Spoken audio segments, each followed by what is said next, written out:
우리 주 예수 그리스도의 크신 은혜가 이 시간 예배하는 우리 모두와 또 병상에 계신 분들과도 함께 하시기를 주님의 이름으로 간절히 축원을 드립니다. 오늘도 좌우 바라보시면서 예수님 사랑으로 축복합니다. 우리 인사하겠습니다. 예수님 사랑으로 축복합니다. 예수님 사랑으로 축복합니다. 아멘. 감사합니다. 오늘은 앞서 우리가 시작부터 말씀드린 대로 종려주일, 또 다른 말로 고난주일 이렇게 얘기하고, 또 이번 한 주간 고난주간, 또 순환주간 이렇게 예수님의 고난을 생각하고, 다음 주일에 이제 부활주일 맞아서 우리가 한 주간 준비하게 됩니다. 우리 기독교인들에게 있어서 다 모든 날이 중요하고 매주일이 다 중요한데, 특별히 우리 예수님 죽음의 권세를 이기시고 부활하신 이 부활주일, 물론 성탄절도 매우 중요한 날인데 제가 볼 때는 부활주일이 더 무게감이 있지 않는가, 이렇게 우리가 기독교가 시작이 됐기 때문에, 그래서 우리가 매 주일을 작은 부활절로 그렇게 드러내지는 않지만 그렇게 생각을 하고, 우리가 늘 삶 속에서 부활의 주님과 동행하기를 믿는 마음으로 저와 여러분 신앙생활 해 나가시기를 먼저 주님의 이름으로 간절히 축복을 드립니다.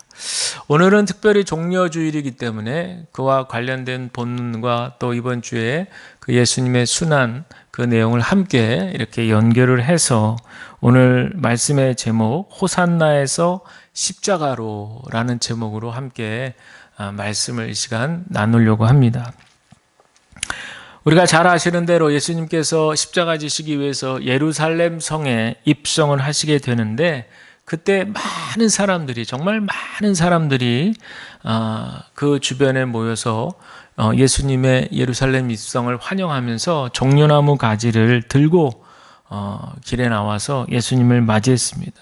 오늘 첫 번째 읽으신 요한복음 12장 13절에 보면 종려나무 가지를 꺾어 들고 그분을 맞으러 나가서 호산나 주님의 이름으로 오시는 이에게 복이 있기를, 이스라엘의 왕에게 복이 있기를 하고 외쳤다. 이렇게 나옵니다. 이 장면을 우리가 연상해 보면 굉장히 뜨거운 장면이죠. 많은 무리들이 환호를 하는 거죠. 종려나무 가지, 제가 종려나무 가지 봤지만 그렇게 크지 않는 그런 작은 나무이지만 그 나뭇가지를 꺾어가지고 그것을 막 들고 환영하면서 말이죠. 우리 옛날에 대통령이 이렇게 외국에 나갔다 들어오면은 그 공항에서 그냥 쫙 도열해가지고 태극기를 들고 그냥 막 이렇게 환영하듯이, 그런 것처럼 예수님이 예루살렘 성에 입성했을 때 종려나무지를 그냥 가지를 그냥 확 흔드는 거죠. 여기에는 굉장히 환호가 뜨겁고 또 기대감이 있었고, 또 거기에는 신앙의 고백도 들어 있었습니다. 그런데 요한복음의 이 기록을 보면요, 단순히 이 장면을 긍정적으로만 기록하지 않고 그 안에 우리가 꼭 발견해야 될 오해가 있다는 것을 알게 됩니다. 그것은 바로 이 호산나라고 하는 단어 때문에 그래요. 우리가 흔히 호산나 하면은 우리 찬양을 생각하잖아요. 호산나 하면서 찬양을 부르게 되는데, 이 호산나에 해당하는 히브리어가 호시아나 이런 말이거든요. 호시아나에서 나온 말인데, 그 뜻이 지금 구원하소서 이런 뜻입니다. 지금 구원하소서.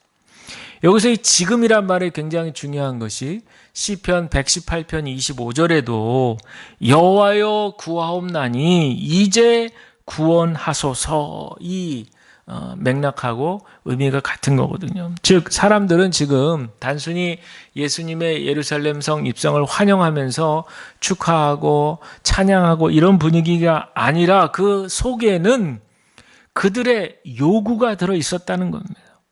그거 무엇이겠습니까? 로마라고 하는 그 당시에 핍박과 압제 속에서, 또 한 세상 살아가는 그 당시에 많은 사람들에게 끊임없이 요구되어지는 그런 기대감들이 있었다는 거죠. 그들의 마음속에는 지금 우리의 문제를 좀 해결해 달라, 지금 우리의 이 팍팍한 현실을 바꿔주십시오. 그리고는 그 마음이 고백이라도 되듯이 뭐라고 표현합니까? 이스라엘의 왕이시오.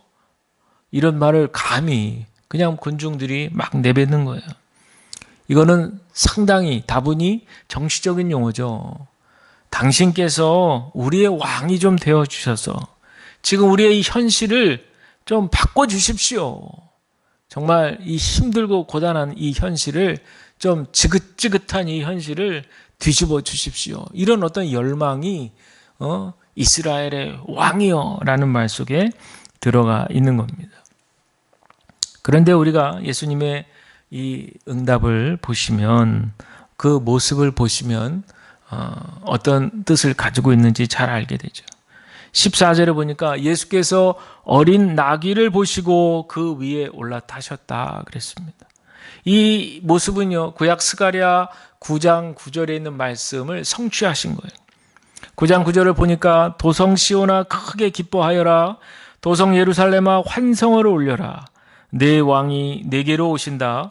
그는 공의로우신 왕, 구원을 베푸시는 왕이시다. 그는 온순하셔서 나귀 곧 나귀 새끼인 어린 나귀를 타고 오신다. 여기서 중요한 말이 온순한이죠. 개역 개정판에는 겸손 이렇게 번역했습니다. 예수님의 아주 상징적인 이미지를 나타내는 거죠. 겸손하신 어린 왕으로서 나귀를 타고 오시는 거죠. 당시의 왕은 나귀를 타지 않았죠. 전쟁의 승리를 뜻하는 의미로 말을 탔습니다. 그러나 예수님은 평화를 상징하는 의미로 어린 나귀 새끼 하나를 타고 그렇게 겸손하게 들어오시는 거예요. 이거는 여러분 단순한 이동수단을 말이냐 나귀냐 이걸 얘기하는 것이 아니고 여기에 중요한 신학적 선언이 들어 있습니다. 나는 힘으로 정복하는 왕이 아니라 십자가로 구원하는 왕이다. 그런데 이런 예수님의 위대한 신학적 선언에도 예수님의 최측근이라고 할 수 있는 제자들조차도 예수님의 이 선언의 말씀을 이해하지를 못했어요. 그래서 16절에 보니까 제자들은 처음에는 이 말씀을 깨닫지 못하였으나 이렇게 나오죠. 예수께서 영광을 받으신 뒤에야. 여기서 영광이 십자가입니다. 즉 요한복음에서 강조하고 있는 초점은 십자가가 곧 영광이라는 거예요. 그래서 제자들은 비로소 십자가 사건 이후에 이 말씀을 전적으로 이해하게 됩니다. 여기까지 정리해서 말씀드리면요. 여러분, 사람들은 자기의 방식으로 예수님을 믿는다는 거예요. 자기의 생각대로 예수님을 믿는다는 거예요. 군중들이 예수님을 향해서 환호하기는 했지만 더더욱 그 제자들, 예수님의 최측근이라 할 수 있는 제자들, 그렇게 3년 반 죽자 살자 함께 동고동락을 했음에도 불구하고 정작 가장 중요한 믿음의 문제에 있어서는 자기들의 방식대로 예수님을 믿었다는 거예요. 이 시간에 저와 여러분 우리 모두에게도 질문을 던져봅니다. 우리도 예수님을 오랫동안 믿는다 확신하고 있지만 혹시 우리의 이 믿음조차도 나의 생각, 나의 방식대로 믿고 있지는 않는가? 우리가 오늘 한번 질문을 답해 봐야 될 것입니다. 그 증거가 되는 것이 십자가를 거부하는 태도이죠. 그 시대 많은 사람들이 그랬듯이 지금도 여전히 십자가는 세상 사람들뿐만 아니라 우리 믿는 이들에게도 조차 거부당할 때가 있다는 거죠. 왜냐? 십자가는 우리의 기대를 무너뜨리기 때문에 그렇습니다. 그래서 고린도전서 1장 23절에 보면 우리는 십자가에 달리신 그리스도를 전합니다. 그리스도가 십자가에 달리셨다는 것은 유대 사람에게는 거리낌이요 이방 사람에게는 어리석은 일입니다. 그랬습니다. 당시의 철학을 얘기하는 걸 좋아하고 깊은 사색과 함께 토론하고 논쟁하는 걸 즐겼던 그리스 사람들이 십자가의 구원의 소식을 들었을 때 그처럼 미련한 것이 없다. 어리석은 일이 없다. 이렇게 생각했던 거죠. 어떻게 저 중죄인을 처벌하는 십자가에서 죽은 그 예수의 죽음이 인간을 구원할 수 있단 말인가? 그들은 끊임없이 비판하고 십자가를 꺼려 했던 것이죠. 그러나 여러분, 십자가의 진리는 지금도 우리에게 이렇게 얘기합니다. 우리는 스스로 구원할 수 없다는 거예요. 우리 모두는 인간이라고 하는 한계, 즉 죽음이라고 하는 그 한계에 봉착하게 되는데 바로 그것은 죄인이기 때문이라는 거죠. 이 말들은 우리를 포함해서 모든 사람들이 듣기에 거북스럽고 듣기 꺼려하는 말일 수 있다는 겁니다. 그래서 군중들이 변합니다. 뒤이어 마가복음 15장 말씀으로 넘어가 보면 불과 며칠 전만 해도 호산나 외쳤던 많은 사람들이 이제는 어떻게 합니까? 십자가에 못 박으라 이렇게 외칩니다. 어떻게 해서 이렇게 태도가 바뀔 수 있었을까요? 마가복음 15장 11절 보니까 그러나 대제사장들은 무리를 선동하여 이렇게 나왔어요. 무리를 선동하여 차라리 바라바를 놓아달라고 청하게 하였다라는 거죠. 당시에 최고의 종교 지도자 권위자인 대제사장들이 바로 군중들을 조종한 거예요. 그리고는 15절에 보니 그리하여 빌라도는 무리를 만족시켜 주려고 바라바는 놓아주고 예수는 채찍질한 다음에 십자가에 처형당하게 넘겨주었다 그랬습니다. 정치죠, 정치 권력으로. 분명히 예수님은 죄가 없으시는데 정치 권력으로 진리는 갖다 버리고 그리고 사람들의 분위기, 여론을 선택한 거죠. 그리고 군중들은 또 그 판단에 아무런 생각 없이 옳고 그름을 가리지 않고 그저 그 흐름에 따라서 죄 없는 예수님을 십자가에 달려 죽게 했다는 겁니다. 사랑하는 여러분, 예수님을 죽인 것은 군중인데 그 군중이 바로 저와 여러분 우리일 수 있다는 사실을 기억하시기를 바랍니다. 상황에 따라서 또 환경에 따라서 우리의 믿음이 흔들리고 변할 수 있는 거죠. 내게 유리하면, 나에게 이익이 되면 예수님을 꽉 붙들고, 나에게 손해가 있고 어렵고 힘든 일이 있고 고난이 끊이질 않고 불리한 상황이 계속해서 나를 옥죄우면 예수님에 대한 믿음이 의심이 되고 흔들리고 또 심하면 버릴 수도 있다는 거죠. 과거 독일의 나치 치하에서 유태인들을 강제로 수용소에다가 가두고 또 학살하는 그 일의 책임자였던 아돌프 아이히만이라고 하는 사람이 를 이제 이스라엘에서 재판했던 그 시간들이 있었는데 그 과정에서 이 아돌프 아이히만이 했던 발언이 전 세계에 충격을 주었던 때가 있습니다. 이 사람이 뭐라고 재판장에서 얘기를 했냐면 나는 국가의 명령을 따랐을 뿐이고 나는 내 일을 충실히 했을 뿐이다. 이 재판의 장면을 직접 참관했던 철학자 한나 아렌트라고 하는 분이 충격을 받으면서 이 끔찍한 일을 저지른 아이히만은 대단히 괴물 같은 그런 악인이 아니었다는 거예요. 그저 너무나 평범했다는 겁니다.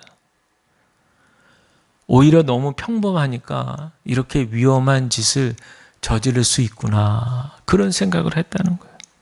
그러면서 말하기를요, 이 아이히만은 결코 이 잔혹한 쾌락을 즐길 사람이 아니라 그저 아무 생각 없이 지금 자신이 막 사람을 죽이고 막 그런데도 불구하고 자기가 지금 하고 있는 일에 대해서 깊이 생각하지 않은 채 그저 그 당시에 그 체제에 순응하고 따랐을 뿐이라는 거예요.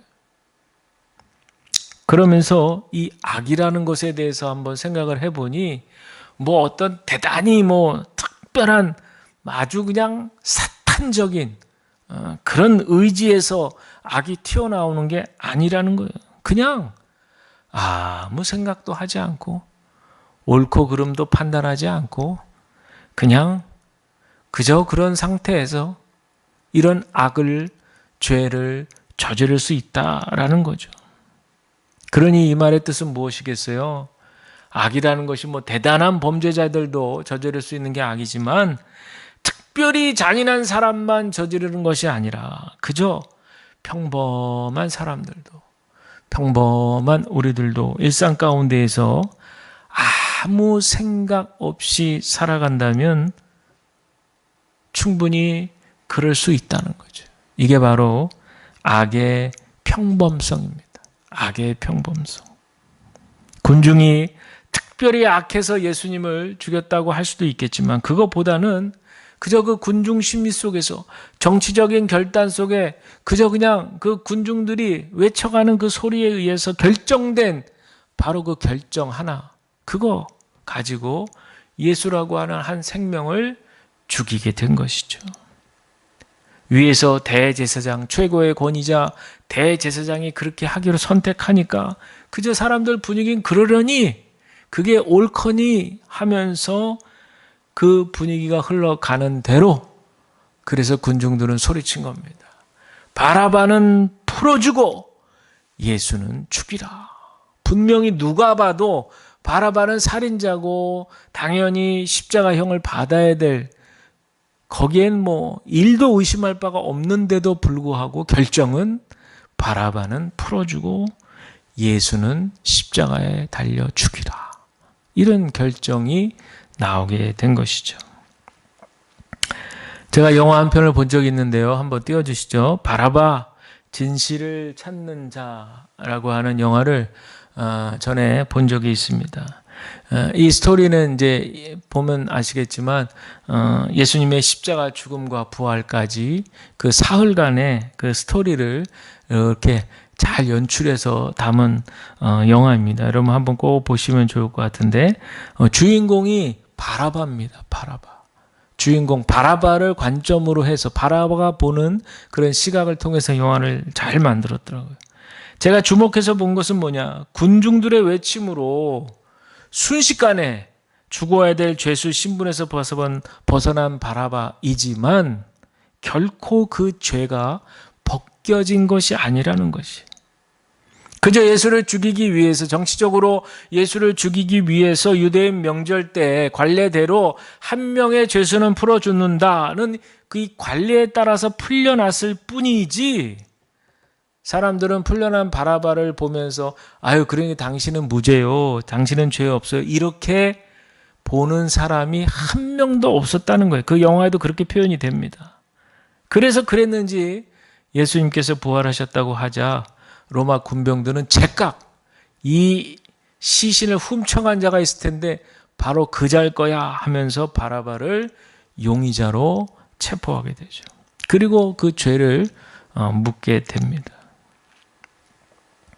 사실 바라바도 굉장히 그 영화에도 표현이 되지만 사람들 앞에 당당하게 나서지를 못해요. 왜? 그 양심에 계속 찔려 있습니다. 아니 내가 죽어야 되는데, 내가 십자가형을 당해야 되는데 왜 죄 없으신 저분이 저렇게 십자가에서 처절하게 나 대신 죽으신 거야? 이게 계속해서 이 바라바의 양심을 찌르고 괴롭게 합니다. 그러나 이런 모습에 아무도 바라바를 동정하지 않아요. 그저 사람들의 시선은 바라바가 죄인일 뿐이었던 거죠. 예, 됐습니다. 여기서 우리가 주목할 점은 뭐냐? 바라바는 자유를 얻었지만 결코 죄가 없어지지 않았다는 거죠. 그는 여전히 죄인이었다는 것. 이게 우리의 모습입니다.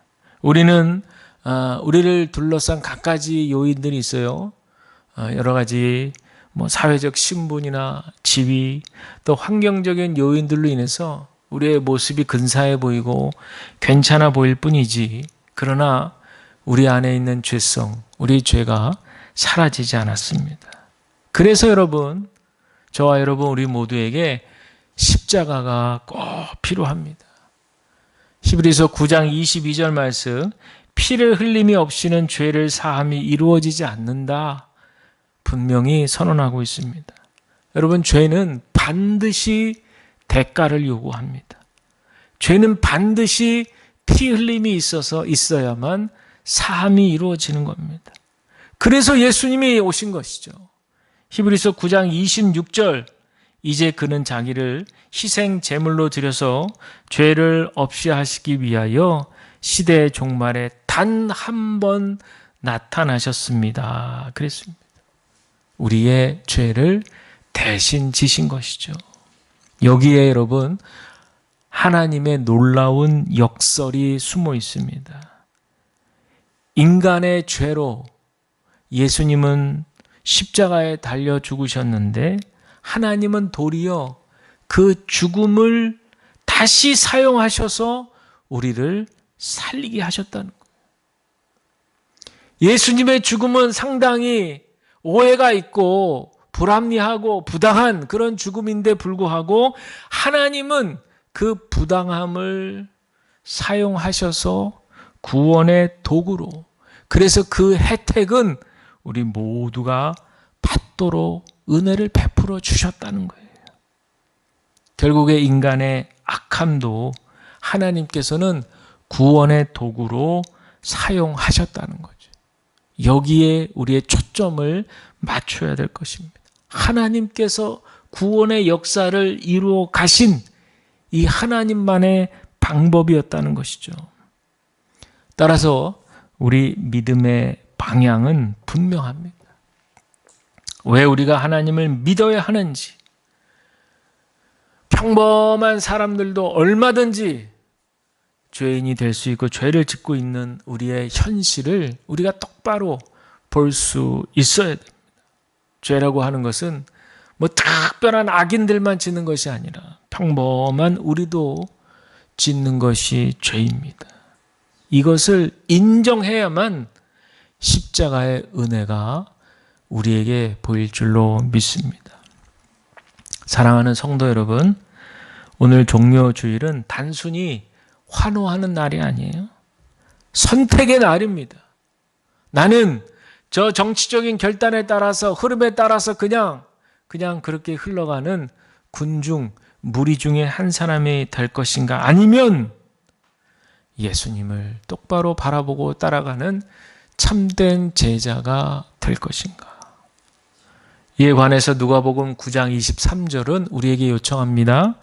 나를 따라오려는 사람은 자기를 부인하고 날마다 자기 십자가를 지고 나를 따라오너라. 아멘. 여러분, 호산나 하며 외치는 것은 누구나 다 할 수 있지만 십자가, 자기 십자가 지고 예수님 따르는 것은 누구나 하기 어렵습니다. 그러나 십자가 없이는 구원도 없다는 사실을 기억하시기를 바랍니다. 구원은 우리 하나님께서 주시는 은혜이지, 그런데 그 구원을 완성하는 것은 우리가 우리 주님과 함께 날마다 우리 자신을 부인하며 십자가를 지며 예수님과 함께 동행하며 걸어가는 것이, 두렵고 떨리는 마음으로 구원의 완성을 이루어 가는 겁니다. 사랑하는 성도 여러분, 우리 모두 십자가를 피하지 마시고 그 앞에 서시기를 바랍니다. 그곳에서 주님의 은총의 빛이 우리에게 비춰질 때, 십자가의 빛이 비춰질 때 우리 안에 죄의 어둠은 다 물러가게 될 줄로 믿습니다. 우리가 십자가 앞에 섰을 때 우리의 죄가 다 주님 앞에 드러나고 우리가 주님을 믿고 의지하는 가운데 우리의 옛자아는, 죄로 묶인 옛자아는 다 무너지고 우리 주님과 함께 새롭게 우리의 옛자아는 십자가에 못 박아 다 무너지고 내 안에 그리스도와 함께 살아가는 새로운 피조물로서의 삶을 저와 여러분, 우리 모두가 살아가게 되는 것입니다. 이 은혜를 붙드시는 것이 바로 십자가의 은총이라 믿습니다. 바라기는 저와 여러분 이 한 주간 우리 부활주일을 준비하면서 고난 속에 십자가 속에 담긴 하나님 아버지의 깊으신 은혜를 우리가 붙들고 다음 주일 생명의 주님으로 우리에게 오신 부활주일을 맞이하시는 저와 여러분 우리 모두가 다 되시기를 주님의 이름으로 간절히 축복을 드립니다.